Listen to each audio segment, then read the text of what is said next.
The gospel of Jesus Christ is known as the seed.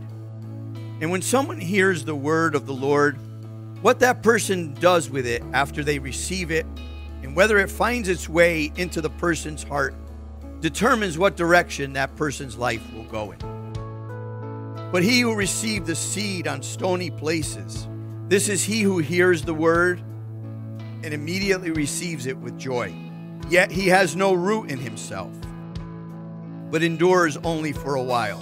For when tribulation or persecution arises because of the word, immediately he stumbles.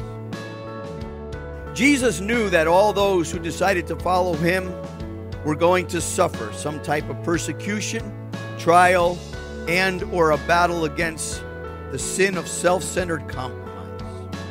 The reality of it all is that some would not persevere, and therefore they will not enter into final salvation, and in the end they will be lost. Where there is no vision, the people perish, but he that keepeth the law, happy is he. A proper vision combined with our willingness and cooperation are absolutely necessary in order that we can see past our everyday trials.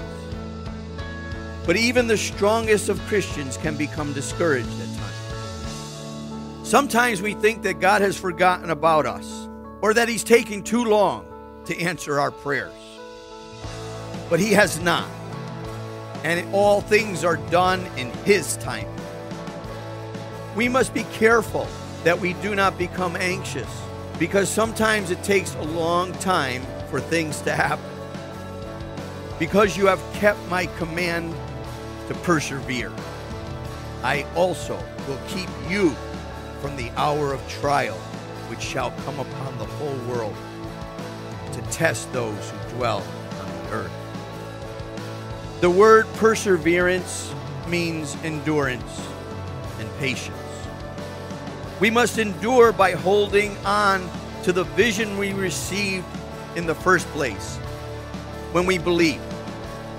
Because God holds the key of David, and when he opens, no one can shut. When he shuts, no one can open.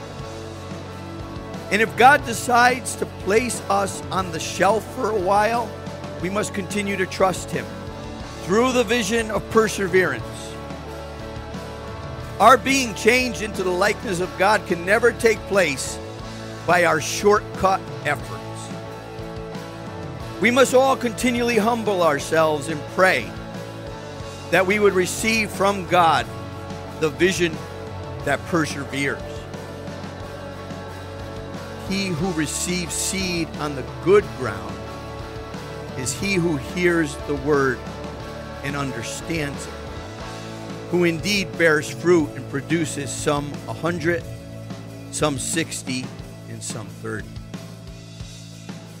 Are you today keeping Christ's command to persevere?